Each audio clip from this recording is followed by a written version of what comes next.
So I had to dust off the old Oakland Raiders hat for this review.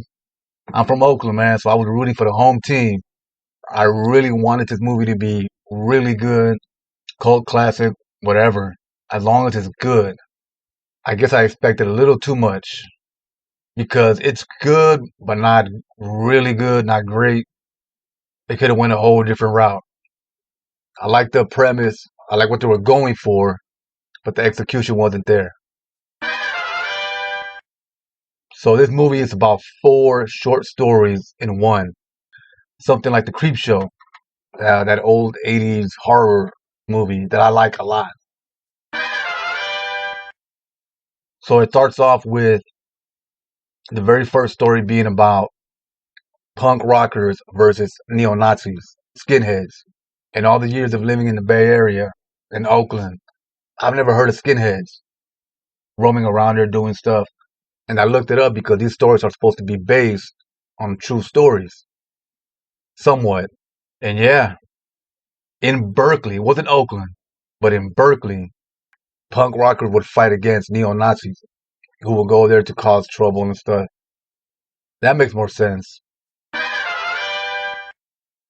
So when I was watching this movie, I didn't know it was based on a true story. And they're like 100 punk rockers at this venue, and you got like 15, maybe 20 Nazis, and they're scared of them. The punk rockers don't want to fight them because to me, punk rockers, to me, they're not pushovers. They're aggressive. They're tough. I think for the most part. So that didn't make any sense, but it all happened. They would go in there and start trouble, and nobody confronted them until later on in real life. They actually did fight back and whooped their ass. Really, ran them up out of there. I don't understand why they brought in the supernatural element to it. It doesn't really add much. Could have just been a story about punk rockers fighting neo-Nazis and just leave it at that. But I get what they were going for. They got this 80s aesthetic going throughout the whole movie. Not just wardrobe and music, but the look of it. It has like an old VHS vibe going. But I didn't think they needed the supernatural element part of it.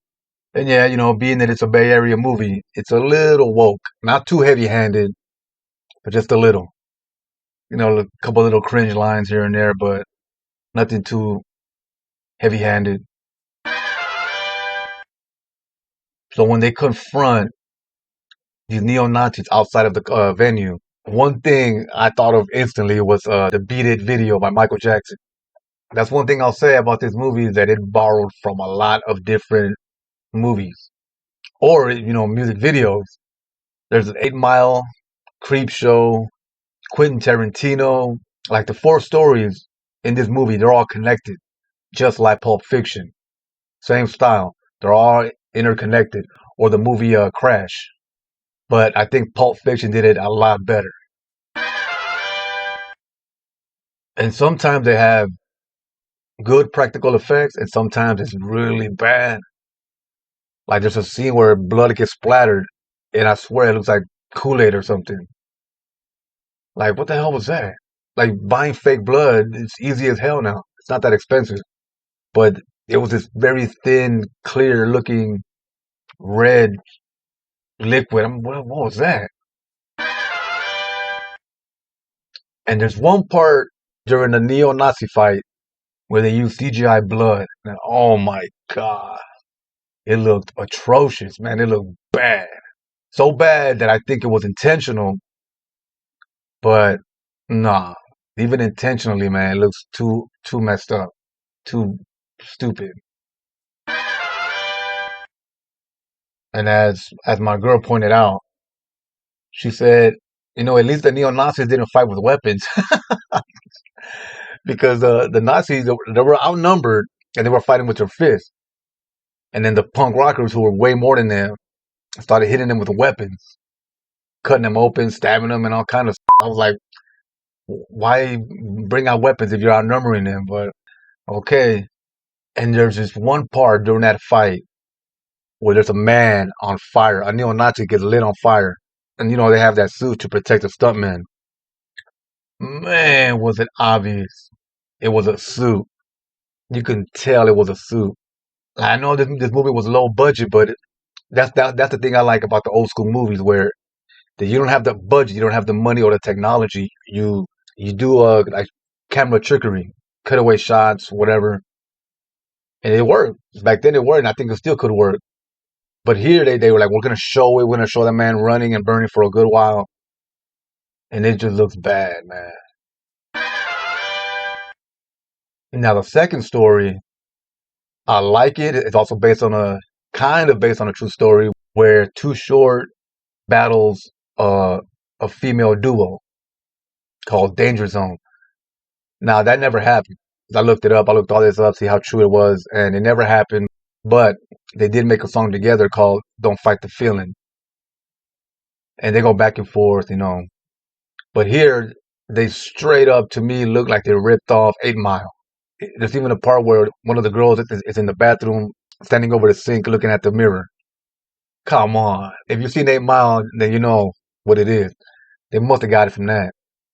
But even that was a good story, good part. But again, this movie is called Freaky Tale.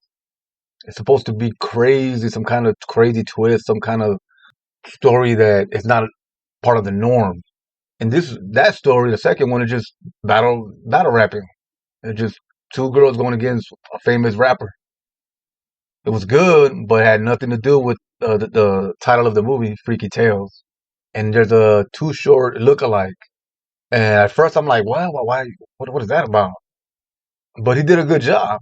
His mannerisms, everything about him looked like old school Too Short. Even his grill, because he fixed his teeth, not at the beginning, but later, a few years after his career started.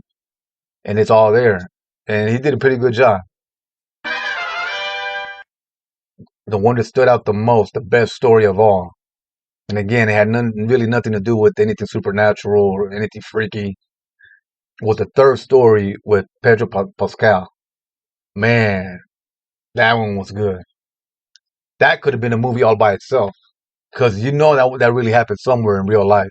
So Pedro's character kills, with his bare hand, kills the father of a little kid years ago. And then that kid later on seeks revenge. And the way it plays out, man, really good. Crazy twist. And then you got the fourth story that had to do with a Warriors player back in the 80s and who broke a record for the most points in one quarter.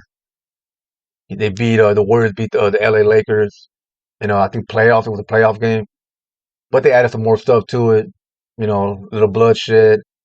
His, I think, wife and daughter get uh, shot and killed. Well, at least one of them gets killed because they go back home early and they interrupt a break-in, a robbery, a burglary, and he takes revenge. And it's almost exactly like the Bruce Lee movie where he's in a yellow jumpsuit, and the movie Kill Bill, which is also in yellow, but Kill Bill got it from Bruce Lee, and then these guys got it from Kill Bill and Bruce Lee probably, where he takes revenge with swords and stuff, and it makes you wonder because he goes back to where these Nazis live. 'Cause like I said, it's all connected, and he slaughters all of them, but not a single one has a gun. Like what? Come on, you got to be realistic. But it was still pretty cool to watch. But it could have been done a little better, just a little better. I wish it would have been as brutal as Once Upon a Time in Hollywood. Man, that was really brutal. And they kind of do it here, but it's just a little more cartoonish. It may have its flaws, but it's still very entertaining. I still like it. I was expecting a little more, but it's forgivable because I know it's a low budget movie. So from 1 to 10, I'm gonna give this movie here a solid 7. It's rewatchable, especially the third story, and I would recommend it. All right, man. Catch you on the next one. Yee!